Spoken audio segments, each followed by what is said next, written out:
Hi all, welcome back to my YouTube channel. അപ്പം കുറേ നാളായി ഞാനൊരു ലോങ് വീഡിയോ ഒക്കെ എടുത്തിട്ട് ഞാൻ എൻ്റെ ട്രെയിനിങ്ങിൻ്റെ ഭാഗമായിട്ട് ഡൽഹിയിലായിരുന്നു. അപ്പം നിങ്ങൾക്ക് ചിലർക്കെങ്കിലും അറിയാം, ഞാനിപ്പോൾ ഒരു ക്യാബിൻ ക്രൂ ആണ്. അപ്പം അതിൻ്റെ ട്രെയിനിങ്ങിൻ്റെ ഭാഗമായിട്ടായിരുന്നു ഞാൻ 3 മാസം ഡൽഹിയിലുണ്ടായിരുന്നത്. ഇപ്പോൾ 3 മാസം 4 മാസമൊക്കെ കഴിഞ്ഞ് ഞാൻ എൻ്റെ ഫ്ലൈറ്റ്സ് ഒക്കെ സ്റ്റാർട്ട് ചെയ്തു. സോ ഞാൻ ക്യാബിൻ ക്രൂ ആയെന്ന് അറിഞ്ഞപ്പോൾ തുടങ്ങി, അല്ലെങ്കിൽ ഈ ഒരു ജോലി സ്റ്റാർട്ട് ചെയ്തപ്പോൾ തുടങ്ങിയിട്ട് എനിക്കറിയാവുന്നവരും അതുപോലെ തന്നെ എനിക്കറിയില്ലാത്ത കുറേ പേര് ക്യാബിൻ ക്രൂ റിലേറ്റഡ് ആയിട്ടുള്ള കുറേ ഡൗട്ട്സും കാര്യങ്ങളൊക്കെ എന്നോട് ചോദിച്ചിട്ടുണ്ടായിരുന്നു. സോ ഞാൻ ക്യാബിൻ ക്രൂ ആവുന്നതിന് മുമ്പ് എനിക്കും ഉണ്ടായിരുന്ന അതേ കുറേ ഡൗട്ട്സും കാര്യങ്ങളൊക്കെയാണ് ഇപ്പോൾ എൻ്റെ അടുത്ത് വന്ന് ചോദിക്കുന്നത്. അപ്പം എൻ്റെ അടുത്ത് ചോദിക്കുന്നവരോട് പേഴ്സണലായിട്ട് എനിക്ക് പറ്റുന്ന പോലെ ഞാൻ അവർക്ക് പേഴ്സണലായിട്ട് എല്ലാ ഡൗട്ട്സും കാര്യങ്ങളും ക്ലിയർ ചെയ്ത് കൊടുക്കാറുണ്ട്. സോ യൂട്യൂബിൽ ഞാൻ റീസെൻ്റ് ആയിട്ട് കുറച്ച് ഷോർട്സ് വീഡിയോ ഇട്ടപ്പോൾ അതിൻ്റെ കമൻസിൽ ഇങ്ങനെ ഇതേപോലെ ഫ്രീക്വൻ്റ് ആയിട്ട് എല്ലാവർക്കും ഓൾമോസ്റ്റ് സെയിം ഡൗട്ട്സ് ഒക്കെയാണ്. അപ്പം ഞാൻ വിചാരിച്ചു എന്തുകൊണ്ട് അതൊരു വീഡിയോ ആക്കി ചെയ്തുവിടാന്നുള്ളത്. അപ്പം എനിക്ക് എൻ്റെ ക്യാബിൻ ക്രൂ ജേർണി, അതേപോലെ എങ്ങനെയാണ് ഇൻ്റർവ്യൂ ക്രാക്ക് ചെയ്തത്, ഇതൊക്കെ എനിക്ക് നിങ്ങളോട് പറയണമെന്നുണ്ട്. അപ്പം അതെന്നോട് റിക്വസ്റ്റ് ചെയ്തിട്ടുള്ള വീഡിയോസുമാണ്. അപ്പോൾ അത് ഞാൻ പിന്നീട് ചെയ്യുന്നതായിരിക്കും. അപ്പോൾ അതിന് മുൻപ് മോസ്റ്റ് ഫ്രീക്വൻ്റ് ആയിട്ട് എനിക്ക് വന്നിട്ടുള്ള ഒരു 5 ക്വസ്റ്റ്യൻസ് ഞാൻ പിക്ക് ചെയ്തിട്ടുണ്ട്. അപ്പം അതിനുള്ള ആൻസേഴ്സ് ആയിരിക്കും ഞാൻ ഈ വീഡിയോയിൽ നിങ്ങൾക്ക് പറഞ്ഞു തരാം. അപ്പോൾ റീസെൻ്റ് ആയിട്ട് ഞാൻ ഇൻസ്റ്റാഗ്രാമിൽ ഒരു Q&A ഇട്ടിട്ടുണ്ടായിരുന്നു. അപ്പോൾ അതിനകത്ത് കുറേ ക്വസ്റ്റ്യൻസ് വന്നിട്ടുണ്ടായിരുന്നു. അപ്പോൾ അതിൽ നിന്ന് എനിക്കും കുറച്ചും കൂടെ വാലിഡായിട്ട്, അല്ലെങ്കിൽ നിങ്ങൾക്ക് പെട്ടെന്ന് പറഞ്ഞു തരണം എന്ന് തോന്നുന്ന ഒരു 5 ക്വസ്റ്റ്യൻസാണ് ഞാൻ പിക്ക് ചെയ്തിട്ടുണ്ടായിരുന്നത്. സോ അതിനകത്ത് ഉണ്ടായിരുന്നത്, how was your training, is it necessary to know different languages. ട്രെയിനിനെ കുറിച്ചൊക്കെ നമുക്ക് പിന്നീട് പറയാം, അതൊരു വലിയൊരു കഥയാണ്, അതിനകത്തേക്ക് നമുക്ക് പിന്നീട് വരാം. പക്ഷേ നമുക്ക് രണ്ടാമത് ചോദിച്ചിട്ടുള്ള, is it necessary to know different languages. Okay, അപ്പം നമുക്കറിയാം ഇൻ്റർനാഷണൽ എയർലൈനും ഉണ്ട്, ഡൊമസ്റ്റിക് എയർലൈനും ഉണ്ട്. ഇൻ്റർനാഷണൽ എയർലൈൻ ആണെന്നുണ്ടെങ്കിൽ, എൻ്റെ അറിവ് ശരിയാണെന്നുണ്ടെങ്കിൽ നമുക്ക് ഇംഗ്ലീഷ് നന്നായിട്ട് അറിയണം, പക്ഷേ ഹിന്ദി മാൻഡേറ്ററി അല്ല. പക്ഷെ നമുക്ക് അതല്ല, വേറെ ഏതെങ്കിലും ലാംഗ്വേജസ് അറിയുകയാണെന്നുണ്ടെങ്കിൽ അത് എക്സ്ട്രാ ബെനിഫിഷ്യൽ ആണെന്ന് പറയാം. ഇനി ഡൊമസ്റ്റിക് എയർലൈൻ ആണെന്നുണ്ടെങ്കിൽ നിർബന്ധമായിട്ടും നമുക്ക് നന്നായിട്ട് ഹിന്ദിയും ഇംഗ്ലീഷും അറിഞ്ഞിരിക്കണം, നല്ല കമ്മ്യൂണിക്കേഷൻ സ്കിൽ ഉണ്ടാവണം, ഹിന്ദി വായിക്കാനും അതേപോലെ സംസാരിക്കാനും അറിയണം. അപ്പം ഹിന്ദി ആൻഡ് ഇംഗ്ലീഷ് ഡൊമസ്റ്റിക് എയർലൈനിൽ മാൻഡേറ്ററി ആണ്. ഇനി നിങ്ങൾ ക്യാബിൻ ക്രൂ ആവാൻ വേണ്ടിയിട്ട് തയ്യാറാവുന്നവരാണെന്നുണ്ടെങ്കിൽ നിങ്ങൾക്ക് നന്നായിട്ട് ഇംഗ്ലീഷ് അറിയാം, ഹിന്ദിയിൽ നിങ്ങൾ അത്ര കോൺഫിഡൻ്റ് അല്ല, ഹിന്ദി നിങ്ങൾ നന്നായിട്ട് ഫ്ലുവൻ്റ് ആയിട്ട് സംസാരിക്കില്ല എന്നുണ്ടെങ്കിൽ നിങ്ങൾ വിഷമിക്കേണ്ട. ഹിന്ദി മൂവീസും അതേപോലെ വെബ് സീരീസൊക്കെ കാണാം. അങ്ങനെ നമുക്ക് പഠിച്ചെടുക്കാൻ പറ്റുന്ന ഒരു ലാംഗ്വേജ് ആണ് ഹിന്ദി. അപ്പോൾ നമുക്ക് ആ ഒരു കമ്മ്യൂണിക്കേഷന് പറ്റുന്ന ആ ഒരു രീതിയിലേക്ക് നമ്മുടെ ഹിന്ദിയെ കൊണ്ടുവരാമെന്നുള്ളതാണ്.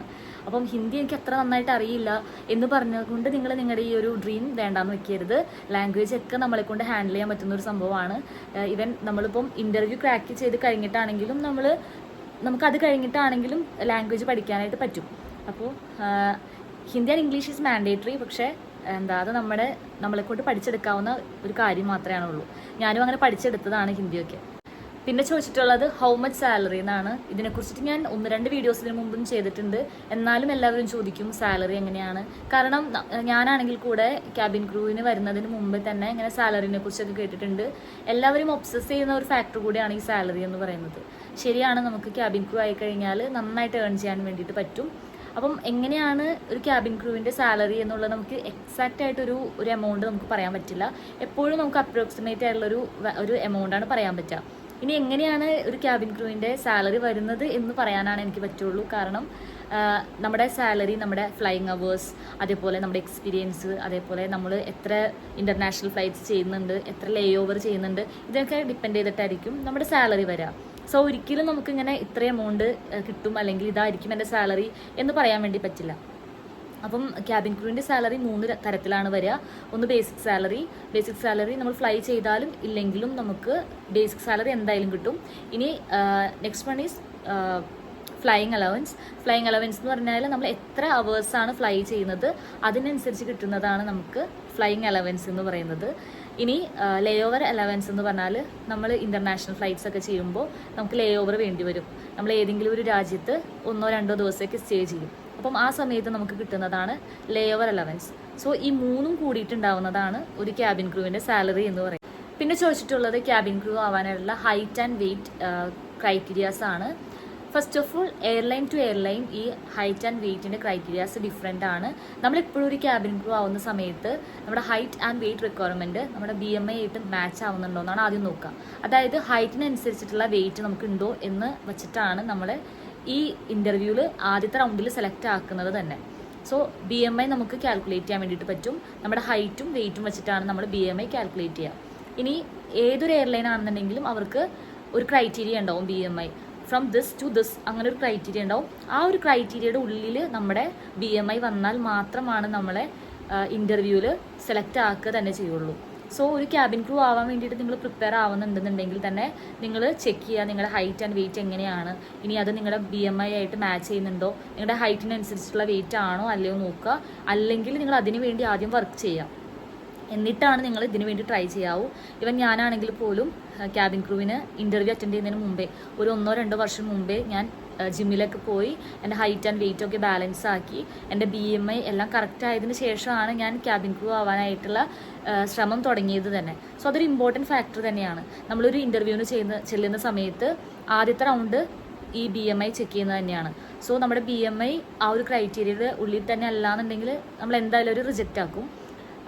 അപ്പം എൻ്റെ ഒരു ഓർമ്മ ശരിയാണെന്നുണ്ടെങ്കിൽ എയർ ഇന്ത്യയിൽ ഹൈറ്റ് റിക്വയർമെൻറ്റ് 157 ആണെന്ന് തോന്നുന്നു, എനിക്ക് ഉറപ്പില്ല, ഞാൻ മറന്നുപോയി. പിന്നെ വെയിറ്റ് നമ്മുടെ ഹൈറ്റിനനുസരിച്ചിട്ടും ആയിരിക്കണം. പിന്നെ നമ്മൾ ഇൻ്റർവ്യൂവിന് രജിസ്റ്റർ ചെയ്യുന്ന സമയത്ത് തന്നെ എല്ലാ റിക്വയർമെൻറ്റ്സും അതിനകത്ത് ഉണ്ടാവും. അതിനകത്ത് ഈ BMI ക്രൈറ്റീരിയ പറഞ്ഞിട്ടുണ്ടാവും. സോ നമ്മുടെ BMI ആ ഒരു ക്രൈറ്റീരിയയുടെ ഉള്ളിൽ വരുന്നതാണെന്നുണ്ടെങ്കിൽ നമ്മൾ ആ ഒരു ഇൻ്റർവ്യൂ അറ്റൻഡ് ചെയ്യാനായിട്ട് എലിജിബിൾ ആണെന്നാണ് അർത്ഥം. പിന്നെ ചോദിച്ചിട്ടുള്ള ഒരു ക്വസ്റ്റ്യൻ ആയിരുന്നു how to apply for this job. So ഞാൻ എങ്ങനെയായിരുന്നു ഈ ഒരു ജോലിക്ക് വേണ്ടിയിട്ട് അപ്ലൈ ചെയ്തതെന്ന് വെച്ചാൽ, എനിക്കൊരു ഏവിയേഷൻ ബാക്ക്ഗ്രൗണ്ടോ അല്ലെങ്കിൽ എൻ്റെ പരിചയത്തിൽ ആരും ഒരു ക്യാബിൻ ക്രൂ ആയിട്ട് വർക്ക് ചെയ്യുന്നവരോ ആരും ഉണ്ടായിരുന്നില്ല. അതേപോലെ ഒരു എയർലൈനിലോ അല്ലെങ്കിൽ എയർപോർട്ടിൽ പോലും എൻ്റെ പരിചയത്തിൽ വർക്ക് ചെയ്യുന്ന ആരുമില്ല. സോ എൻ്റെ ഒരു ജേർണിയിൽ ഞാൻ എങ്ങനെയാണ് ഇതിനകത്തേക്ക് വന്നതെന്ന് ചോദിച്ചാൽ, അല്ലെങ്കിൽ എങ്ങനെയാണ് ഞാൻ ഈ ജോലിക്ക് അപ്ലൈ ചെയ്തതെന്ന് ചോദിച്ചാൽ, ഞാൻ എല്ലാ എയർലൈൻ്റെയും എല്ലാ ഡൊമസ്റ്റിക് എയർലൈൻ്റെയും ഇൻസ്റ്റഗ്രാം അതേപോലെ സോഷ്യൽ മീഡിയാസ് എല്ലാം ഫോളോ ചെയ്യുന്നുണ്ടായിരുന്നു. സോ എപ്പോഴൊക്കെ അവർ ഹയർ ചെയ്യുന്നുണ്ടെങ്കിലും നമുക്ക് അതിനകത്ത് അറിയാൻ വേണ്ടി പറ്റും, നമുക്ക് അപ്ഡേഷൻസ് കിട്ടും, പോസ്റ്റ് ഇടും. സോ അത് കണ്ടിട്ടാണ് ഞാൻ ഇൻ്റർവ്യൂവിന് വേണ്ടിയിട്ട് പോകാൻ തുടങ്ങിയത്. എയർ ഇന്ത്യയിൽ മാത്രം ക്രൂ ആവണം എന്നായിരുന്നു ആഗ്രഹം ഉണ്ടായിട്ടുള്ളത്. ഞാൻ വേറെ എയർലൈൻസൊന്നും നോക്കിയിട്ടില്ലായിരുന്നു. സോ ഞാൻ എയർ ഇന്ത്യയുടെയും എയർ ഇന്ത്യ എക്സ്പ്രസിൻ്റെ ഒക്കെ ആയിരുന്നു സോഷ്യൽ മീഡിയ ഫോളോ ചെയ്തത്. സോ അവരെപ്പോഴൊക്കെയും ഹയറിങ് ഇടുമ്പോഴൊക്കെയും ഞാൻ അത് നോട്ടീസ് ചെയ്യാറുണ്ട്, ഞാൻ റിക്വയർമെൻറ്റ് നോക്കാറുണ്ട് അങ്ങനെ. സോ നമ്മൾ ഒരു ക്യാബിൻ ക്രൂ ആവണമെന്നുണ്ടെങ്കിൽ അല്ലെങ്കിൽ നമുക്ക് ഇൻ്റർവ്യൂവിനെ കുറിച്ച് അറിയണമെന്നുണ്ടെങ്കിൽ നിങ്ങൾ ഏവിയേഷൻ റിലേറ്റഡ് ആയിട്ടുള്ള സോഷ്യൽ മീഡിയ പേജസ് ഒക്കെ ഫോളോ ചെയ്യുക. അതേപോലെ എല്ലാ ഡൊമസ്റ്റിക് എയർലൈൻസിൻ്റെയും പേജ് ഫോളോ ചെയ്യുക. അപ്പോൾ നമുക്ക് അറിയാൻ വേണ്ടി പറ്റും. പിന്നെ അവർ അതിനകത്തൊരു ലിങ്കോ അല്ലെങ്കിൽ ഒരു QR കോഡ് കൊടുത്തിട്ടുണ്ടാവും. അത് നമുക്ക് സ്കാൻ ചെയ്തോ അല്ലെങ്കിൽ ആ ഒരു ഫോം ഫില്ല് ചെയ്തിട്ടോ നമുക്ക് രജിസ്റ്റർ ചെയ്യാം. വൺസ് നമ്മൾ രജിസ്റ്റർ ചെയ്യുമ്പോൾ നമ്മൾ നമ്മുടെ ഡീറ്റെയിൽസും കാര്യങ്ങളെല്ലാം കൊടുക്കണം. അതേപോലെ അവർ പറഞ്ഞിട്ടുള്ള കണ്ടീഷൻസ് ആൻഡ് ഗൈഡ് ലൈൻസ് എല്ലാം വ്യക്തമായിട്ട് വായിക്കുക. അവരുടെ റിക്വയർമെൻറ്റ്സ് എല്ലാം മനസ്സിലാക്കുക. എന്തൊക്കെ ഡോക്യുമെൻറ്റ്സ് വേണം എന്നുള്ളത് എല്ലാം അതിനകത്ത് കൊടുത്തിട്ടുണ്ടാവും. വൺസ് നമ്മൾ അത് ഫില്ല് ചെയ്യുന്ന സമയത്ത് തന്നെ നമുക്കൊരു ഐഡിയ കിട്ടും ഇതെങ്ങനെയാണെന്നുള്ളത്. സോ ആ ഒരു ഫോം ഫില്ല് ചെയ്യുന്നതിലൂടെ തന്നെ നമ്മൾ ഇതിനകത്ത് എലിജിബിൾ ആണോ എന്ന് തന്നെ നമുക്ക് മനസ്സിലാക്കാൻ വേണ്ടി പറ്റും. അങ്ങനെയാണ് നമ്മൾ ഈ ജോലിക്ക് വേണ്ടിയിട്ട് അപ്ലൈ ചെയ്യുന്നത്. ഇങ്ങനെയായിരുന്നു ഞാൻ അപ്ലൈ ചെയ്തിട്ടുണ്ടായിരുന്നത്. പിന്നെ നമ്മൾ ഷോർട്ട് ലിസ്റ്റ് ആയി കഴിഞ്ഞാൽ നമുക്ക് മെയിൽ വരും. പിന്നെ അങ്ങനെ അതിൻ്റെ പ്രൊസീജിയേഴ്സ്. ഞാൻ ഈ ഒരു ജോലിയുടെ ജേർണിനെ കുറിച്ചിട്ടുള്ളൊരു ഡീറ്റെയിൽഡ് വീഡിയോ വേറെ ചെയ്യാം. അതിനകത്ത് ഞാൻ എല്ലാ ഡീറ്റെയിൽസും കാര്യങ്ങളും എങ്ങനെയായിരുന്നു എൻ്റെ ഒരു ക്യാബിൻ ക്രൂ ജേർണി എന്നുള്ളതൊക്കെ ഞാൻ അതിനകത്ത് ഇൻക്ലൂഡ് ചെയ്യാം. അതിനകത്ത് ഞാൻ ഈ കാര്യങ്ങൾ കൂടുതൽ ഡീറ്റെയിൽ ആയിട്ട് പറയാം. സോ ബേസിക്കായിട്ട് നിങ്ങൾ എല്ലാ സോഷ്യൽ മീഡിയ പേജസും എയർലൈൻ്റെ എല്ലാ സോഷ്യൽ മീഡിയ പേജസും ഫോളോ ചെയ്യുക. എന്നിട്ട് അവർ ഹയർ ചെയ്യുന്ന സമയത്ത് രജിസ്റ്റർ ചെയ്യുക. ഇതാണ് എനിക്ക് പറയാൻ വേണ്ടി പറ്റുള്ളൂ. ഇതായിരുന്നു എൻ്റെ ജേർണി എന്ന് പറയുന്നത്. ഇനി നിങ്ങൾ ഏവിയേഷൻ പഠിക്കുന്നവരാണ് അല്ലെങ്കിൽ നിങ്ങൾക്ക് വേറെ എന്തെങ്കിലും ഒരു ഏവിയേഷൻ ബാക്ക്ഗ്രൗണ്ട് ഉണ്ടെന്നുണ്ടെങ്കിൽ നിങ്ങൾക്ക് ആ വഴിയും ഇതറിയാൻ വേണ്ടിയിട്ട് പറ്റും. ഇനിയിപ്പം എനിക്ക് ഏതെങ്കിലും ഒരു എയർലൈനിൽ ഇൻ്റർവ്യൂ വരുന്നതിനെക്കുറിച്ച് ഞാൻ അറിയുകയാണെന്നുണ്ടെങ്കിൽ ഡെഫിനറ്റായിട്ടും ഞാൻ യൂട്യൂബ് വഴി നിങ്ങളെ അറിയിക്കുന്നതായിരിക്കും. പിന്നെ എന്നോട് ചോദിച്ചിട്ടുണ്ടായിരുന്നത് ക്യാബിൻ ക്രൂ ആവുമ്പോൾ നമ്മുടെ വർക്കിംഗ് ഷിഫ്റ്റ് എങ്ങനെയാണെന്നുള്ളതാണ്. എനിക്ക് പറയാനുള്ളത്, ഒരു ക്യാബിൻ ക്രൂ ആയി കഴിഞ്ഞ് കഴിഞ്ഞാൽ നിങ്ങൾ ഏതൊരു സമയത്തും വർക്ക് ചെയ്യാനായിട്ട് അല്ലെങ്കിൽ ഫ്ലൈറ്റ് ചെയ്യാൻ വേണ്ടിയിട്ട് ഫ്ലെക്സിബിൾ ആവാന്നുള്ളതാണ്. കാരണം ചിലപ്പോൾ നമുക്ക് ഏർലി മോർണിംഗ് ഫ്ലൈറ്റ് ചെയ്യേണ്ടി വരും, ചിലപ്പോൾ നൈറ്റ് ഫ്ലൈറ്റ് ചെയ്യേണ്ടി വരും, ചിലപ്പോൾ mid night flight, day flight, അങ്ങനെ പല ടൈമിലായിരിക്കും നമ്മുടെ ഫ്ലൈറ്റ്സ് എന്ന് പറയുന്നത്. ചിലപ്പം ഇന്ന് നൈറ്റ് ആണെന്നുണ്ടെങ്കിൽ നാളെ ഈവനിങ് ആവാം. അതായത് ഒരു ദിവസം എല്ലാ ദിവസവും ഒരേ ടൈമിൽ തന്നെയായിരിക്കില്ല നമ്മുടെ ഷിഫ്റ്റ് എന്ന് പറയുന്നത്. പല ദിവസവും പല ഷിഫ്റ്റിലായിരിക്കും. സോ നമുക്കൊരിക്കലും പറയാൻ പറ്റില്ല ഏത് ടൈമിലാണെന്നുള്ളത്. പിന്നെ നമുക്ക് അടുത്ത മാസത്തെ ഫ്ലൈയിങ് റോസ്റ്റർ നമുക്ക് ഈ മാസം തന്നെ കിട്ടും. സോ നമുക്ക് നേരത്തെ അറിയാൻ വേണ്ടി പറ്റും ഏതൊക്കെ ദിവസം ഏതൊക്കെ സമയത്താണ് നമ്മൾ ഫ്ലൈറ്റ് ഓപ്പറേറ്റ് ചെയ്യാൻ പോകണമെന്നുള്ളത്. പിന്നെ നമുക്ക് ബേസിക്കായിട്ട് വേണ്ട മിനിമം റെസ്റ്റും അതേപോലെ വീക്ക്ലി ഓഫും എല്ലാം നമുക്ക് പ്രൊവൈഡ് ചെയ്യും. നമുക്ക് റെസ്റ്റ് അത്യാവശ്യമാണല്ലോ, അതെല്ലാം പ്രൊവൈഡ് ചെയ്യും. പക്ഷേ ഒരിക്കലും എന്നും ഒരേ സമയത്ത് ആയിരിക്കില്ല നമ്മുടെ ഫ്ലൈറ്റ് എന്ന് പറയുന്നത്. സോ ഇതൊക്കെയായിരുന്നു ബേസിക്കായിട്ട് എൻ്റെ അടുത്ത് ചോദിച്ചിട്ടുണ്ടായിരുന്ന ഫ്രീക്വൻ്റ് ആയിട്ടുള്ള ക്വസ്റ്റ്യൻസ് എന്ന് പറയുന്നത്. ഇതിലും കൂടുതൽ ക്വസ്റ്റ്യൻസ് ചോദിച്ചിട്ടുണ്ട്. അപ്പോൾ ഞാൻ വിചാരിച്ചു ആദ്യം ഈ ഒരു വീഡിയോ ഇട്ടിട്ട് ഇതിൻ്റെ റെസ്പോൺസിനനുസരിച്ചിട്ട് ബാക്കി വീഡിയോസ് ചെയ്യാമെന്നുള്ളത്.